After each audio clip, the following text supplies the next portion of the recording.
ఒక చిన్న మాట వింటారా? ఈరోజు నా మాట నేను మా అక్కకి చెప్పాలి, కానీ మా అక్క లేదు. మా అక్క చనిపోయి వాళ్ళతో 11 years కంప్లీట్ అయింది. మా అక్క చనిపోయేటప్పుడు క్యాన్సర్తో తను పోరాడి చనిపోయింది. సెకండ్ టైం అటాక్ అయిన తర్వాత నేను ఎందుకు ఇంత ఎమోషనల్ అవుతున్నా అంటే, చిన్నప్పుడు తెలీదు కదా. మా అక్క 13 years ఉన్నప్పుడు క్యాన్సర్ అంటే నేను ఇంకా చాలా చిన్నపిల్లని.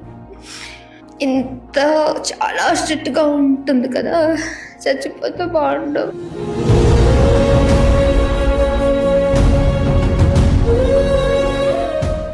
నాకు తెలియని ఏజ్లో అనుకున్నా, అది నాకు ఏజ్ తెలిసిన తర్వాత మా అక్క చనిపోయినప్పుడు ఆ పదం నన్ను ఎంత బాధ పెట్టిందంటే స్టిల్ ఇవాళకి కూడా నన్ను దాన్ని తీసుకోలేకపోతుంది. బహుశా ఇప్పుడు ఉంటే మా లైఫ్ ఇంకా వేరుండదేమో అనిపిస్తుంది. మా అక్క అమ్మ విషయంలో మేము కరెక్ట్గా లేమేమో అనిపిస్తుంది. చాలా మంచిది.